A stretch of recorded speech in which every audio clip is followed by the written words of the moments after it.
You are listening to Ideas and Leaders podcast. I'm Elena Pawęta, Executive Communication Coach and TEDx organizer. With each episode, I'll share with you communication tips and ideas from top business leaders to help you excel in your career. Welcome to the next episode of Ideas and Leaders podcast. Today, we are discussing a very exciting and interesting topic with Ryane LeCesne, and she actually has coached nearly 1,000 high-achieving women in the last 10 years to advance in their careers by overcoming their self-limiting mindset, impostor syndrome, perfectionism, and distractionism. And this is what we're going to speak about today. Hi, Ryane. It's great to have you on the show. Hi, Elena. Great to be here. Thank you so much. It's an honor and such a privilege. I'm a big fan. Thank you. So, Ryane, what is your story? How did you get to where you are right now? Were you always that confident, or do you have your story with the imposter syndrome? Yes, a great question. So let me start by saying yes, yes, and yes. Do I have a story about imposter syndrome? I have many. I love to say that I am my own best client. I am a perfectionist, imposter, distractionist in recovery. And I mean that wholeheartedly, and that recovery is a practice. It is not a state of being where you just arrive and suddenly there's no more self-doubt, there's no more fear, there's no more holding on to a project or an idea until it's perfect, or being distracted by the many, many, many things that life has to offer, where you get to this space of just clear-mindedness. It is a ever going, ongoing process of recovery for me and for those that I've worked with who've had major transformations. It's always staying ahead of the thoughts because they're there. I am a human being, and as long as I am a divine being in this body, there will be fear, and there will be those ingrained mindsets. And so I am always working on myself for sure. So how did I get started? I will say that this is truly my business at coaching, transformation, supporting particularly high achieving women, and particularly specializing in the needs of high achieving Black women and women of color. It's a life's journey for sure, but what time and space to kind of start a story. So I'll start with a story. I had just finished graduate school at Georgetown. I got my master's in communications and public relations. And Georgetown was starting part of the program. They were starting a class, an actual course around career development. And it was taught by a coach. And this was back in maybe 2015-ish. And to pilot this class, they brought in 3 or 4 women, and I was included in this group for a Saturday workshop with this coach. Now, at the time, I was steeped in personal development. Again, this is a life story. I grew up, my parents are very passionate about personal development. I grew up with Stephen Covey, sort of like the cassette tapes in the car. So very, very primed. I was doing leadership work. So very, interesting to me. I had a passion coming into this, but I had never heard the term coach before, particularly not in this professional setting. And so I come into this Saturday workshop with some of my colleagues, other women who've graduated from this program, to have this day focused on personal development. Now, at the same time, in my own personal career, my own personal career journey, I was working at a nonprofit that was very, very near and dear to my heart, very special, a whole nother story. However, I was at a point on my journey where I felt overworked, underpaid, undervalued. And I've come to learn, again, another story, that it was more about me than it was about the organization. So I sit with that. But at the time, I was at a really, really hard point in my life, in my career. So I come into this class and I meet for the first time an amazing coach. And it was like the sky parted and I knew, oh my gosh, like I have to figure out how to move in this direction. This is everything that I've always wanted to do, like rolled up in one thing. This is amazing. And then Sunny asked this question. She said, do you talk to yourself as if you are your own best friend? And I can still feel the energy, like the emotion that I felt that day, where I was blinking back the tears. My throat went dry. My heart was palpitating. And I was like, oh my gosh, she's totally called me out. Like, I don't do that. I do not talk to myself as if I were my own best friend. I am like my own worst critic. And I present very positive. I'm very optimistic. And yet I knew she called me out on my mess, you know? And it was that kind of cross section of coaching and me being called out that I decided, I think unconsciously, that I was going to absolutely move in the direction of starting a business to support women to become their own best friends, to close their confidence gaps, to stand in their brilliance, to work on the mindset, to move past imposter syndrome, to settle the issues with perfectionism, and to clear the way of distractionism. And that was like the seed that was planted, where a year later I had a business and started to do exactly what I experienced that day. Wow, that's so amazing Yeah. that just one word, one phrase, 1 second can be this defining moment that will Yeah. change our careers and change our lives forever. So it is always so Truly. inspirational to hear such stories. Thank So you. It's true. I think that many people they don't do this. They don't talk to themselves as to their best friends, unfortunately. And what do you think? How those behaviors, this imposter syndrome and perfectionism, how do they influence our professional careers and our private lives as well? Yeah, well, I absolutely agree with you that I would say most most people um, don't practice talking to themselves as if they were their own best friends. And I use the word practice intentionally because it's a habit, it's a practice, it's something that can be learned.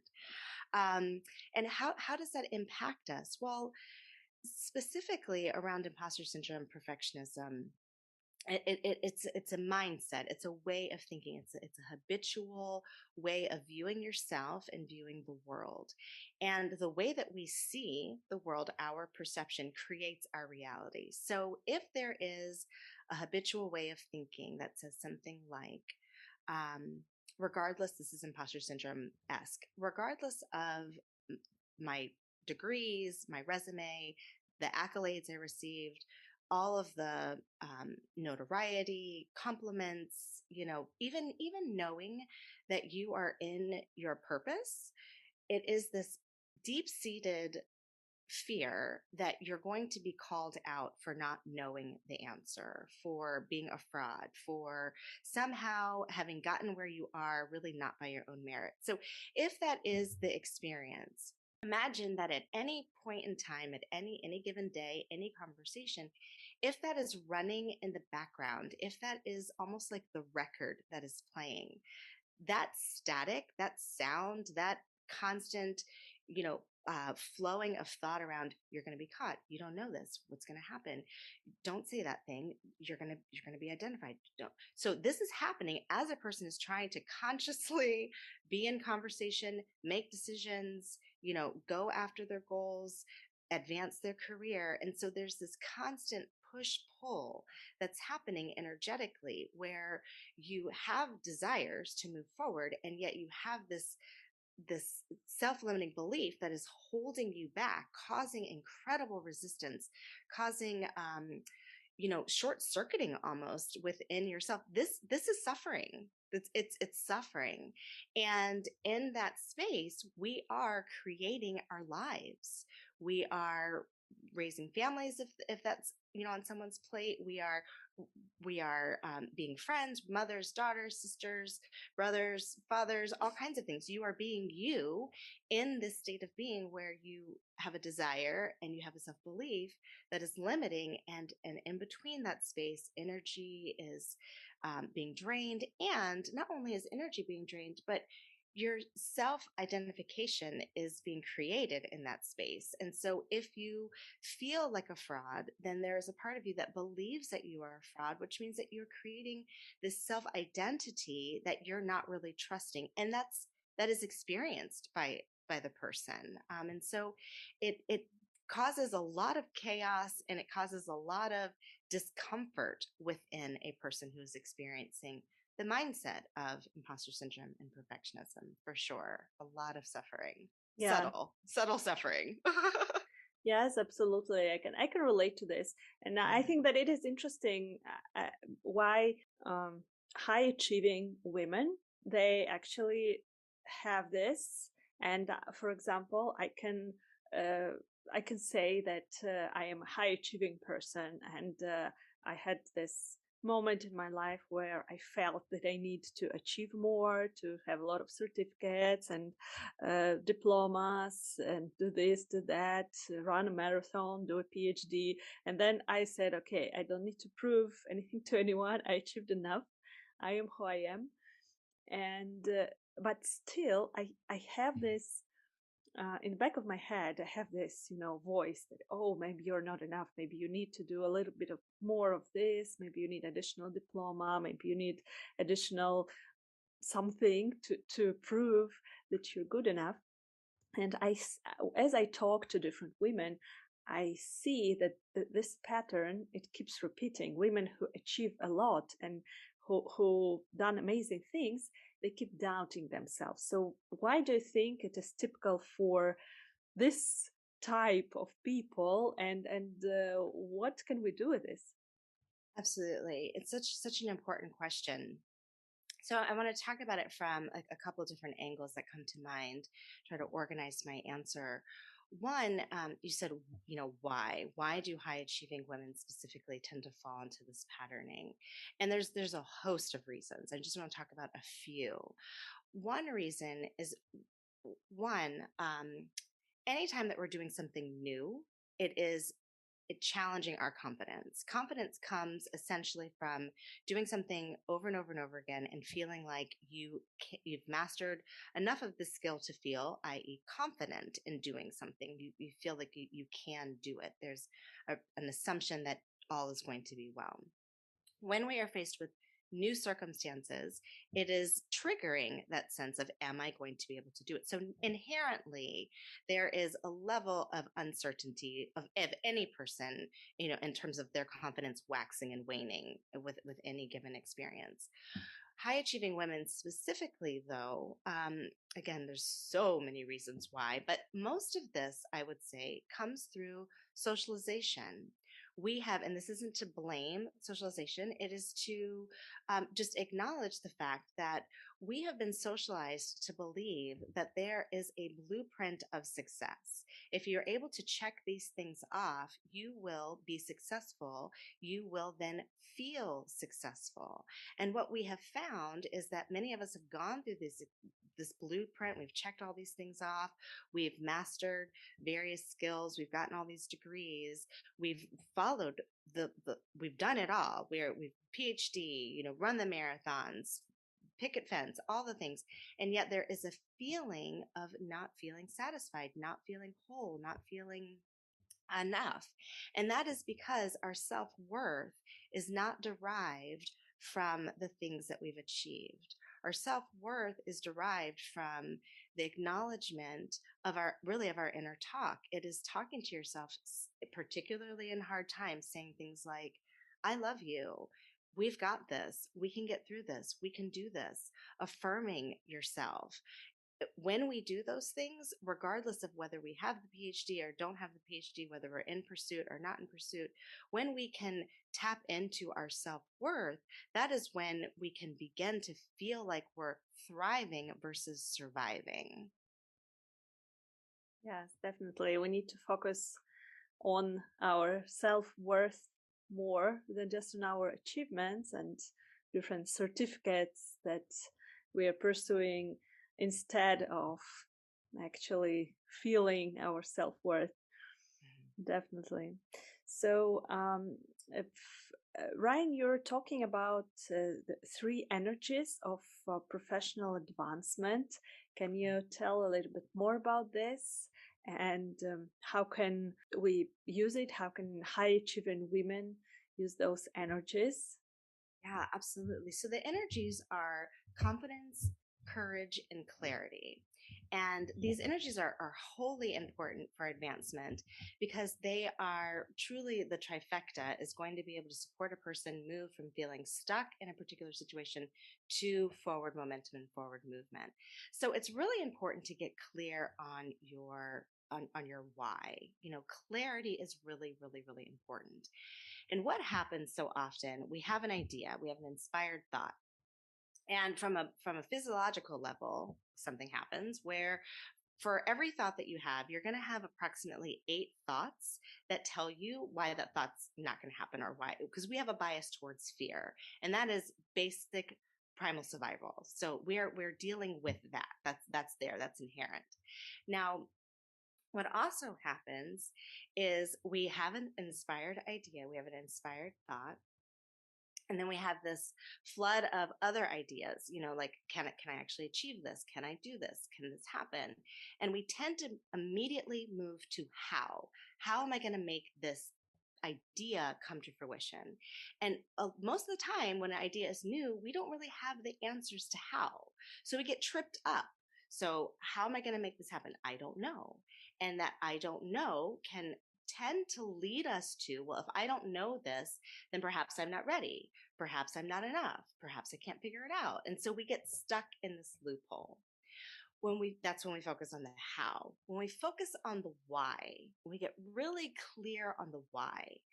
Why do I want this thing? And not in a I'm going to prove myself kind of way, and not in a justification way, but really in a centered way. Why am I doing this thing? Why am I passionate about this? Why am I inspired? What does this mean for me? What turns me on? What makes me excited about this? What gets me inspired about this? And get really clear about the why and clear about the what.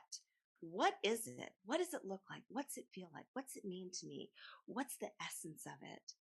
That breathes life into an idea versus the how, which quite frankly, like just deflates an idea. How is important, but it really has to come after the why and the what. So that's clarity. Courage is hugely important as an energy because there's a great book written by Dr. Hawkins. And what he talks about in this book is it's called power versus force. And so there are these power energies and force energies. And neither energy is good or bad. One, a low frequency feeling, a force emotion has lower frequencies: guilt, blame, fear, anxiety. These are all low frequency feelings. We have high frequency emotions: love, excitement, even neutrality, optimism. These are all higher frequency. The leap between force emotions and power emotions is courage. That is the first power emotion. So if we can really tap into our inner courage, we have the chutzpah, the guts to go after the thing. And then confidence as an energy is so critical because confidence is this sense of I can trust myself, I can do hard things, I can step up to the plate, I've got it, I can learn something, I'm a growing being. That trifecta is going to support a person advance very rapidly. Yeah, so clarity, courage, and the third confidence. one? And confidence. Mm-hmm. Yeah, great. So those three energies are so important. And do you have any tips on how can we actually work on those energies? What can we do to cultivate? Of course, this is work in progress, and this is not something that can be done in a moment. But what can we do to constantly work on it? Absolutely. So the first, I think, is dealing with the clarity piece. It really is that exercise of tuning into the why and the what. I think that is so important. I talk to it, just even my own inner dialogue, but I talk with the clients I talk to, we're always We want to know how. How am I going to do this? How am I going to get this done? And without really spending time on that what and why first, which is the fertile ground, that is what's going to cause those seeds of ideas to really be nurtured. So I think that that's really, really important.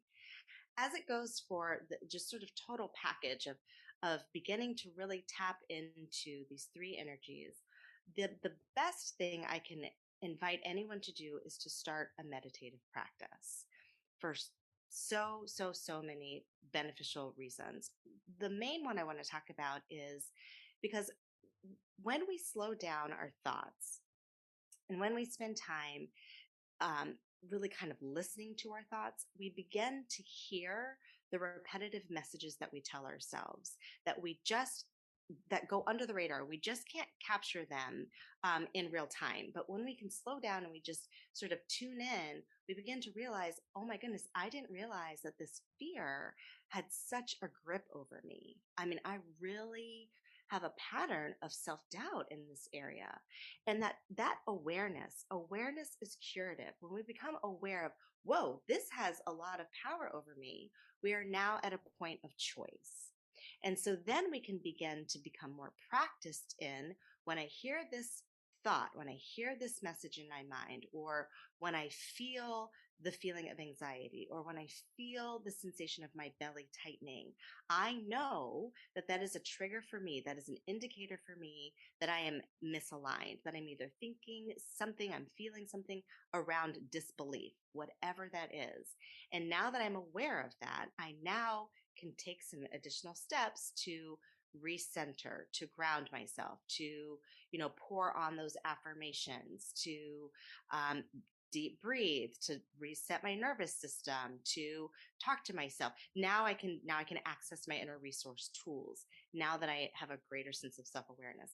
So I think that system or that cycle, that process of meditation, really identifying what your thoughts are, your self-limiting beliefs, and then working to eradicate them, essentially. And that's what I help clients do, is that process of getting in touch with, what are you actually thinking? What does your mind tell you? What are the corresponding emotions to that? How does that feel in your body? What behaviors are you noticing that is causing?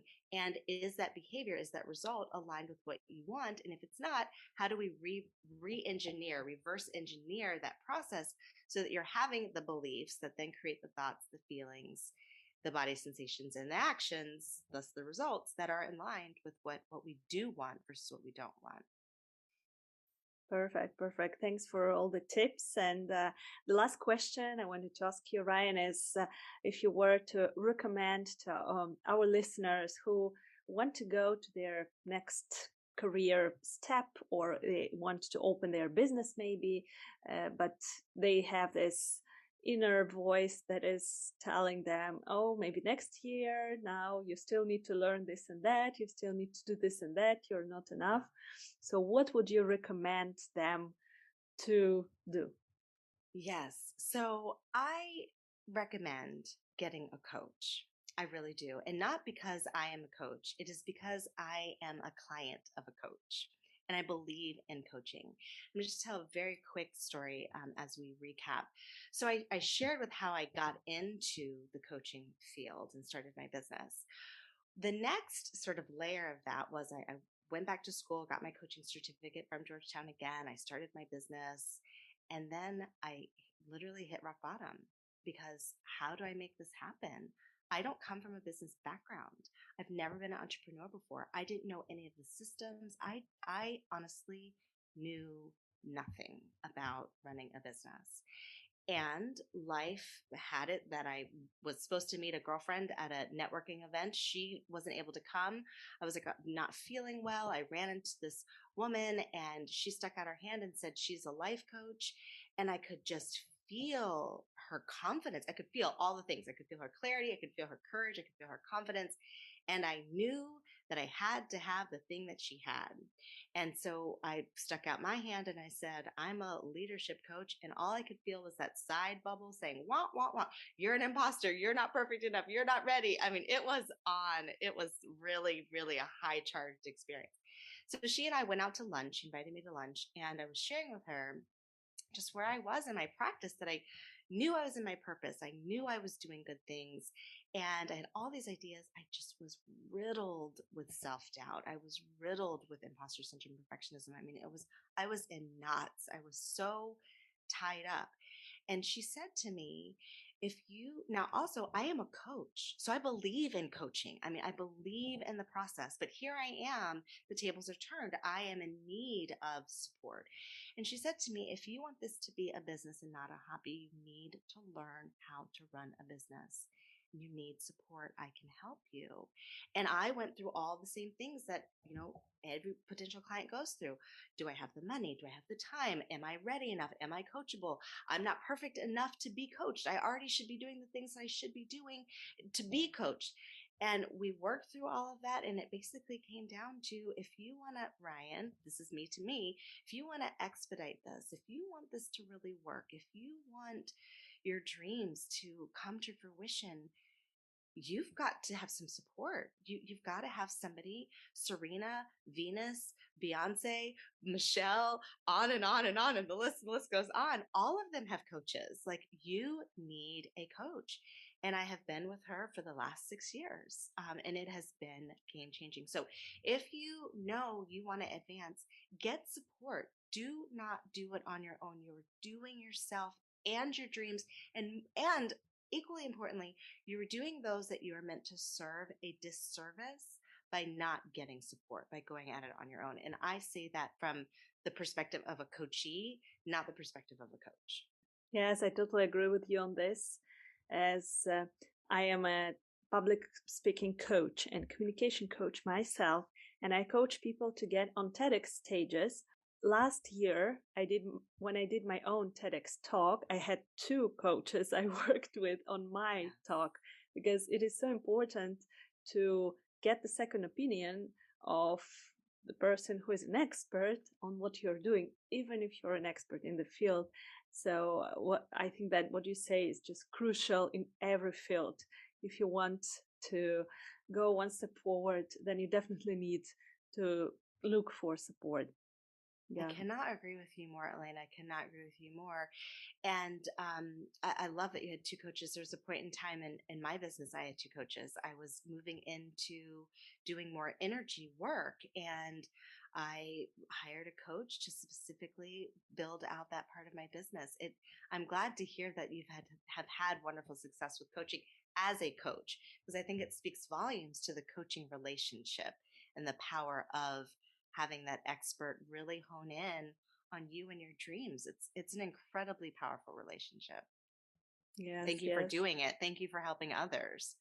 Because I know that you are supporting others live their dream of public speaking, and it's such a vital support system is coaching. Good for you. It's really exciting. Yes, absolutely. Yeah, and I think it works in every industry, right? I have, for example, a running coach now, and I know that he has his own coach, but at a totally different level. And then I need support. He needs support with something else. So this is so important. Ryan, and I wanted to ask you if you want to. If our listeners want to contact you and they think that maybe they might work with you, or they just want to know more about you, where can they reach out? Yeah, absolutely. Thank you for that question. So I offer a quiz. It's a free quiz, and it's called the What's Your Number One Confidence Killer Quiz. And the whole focus of it is helping someone to, again, for free, it's a free tool, identify which of the 3 confidence killers, perfectionism, imposter syndrome, distractionism, is the biggest confidence killer in their life.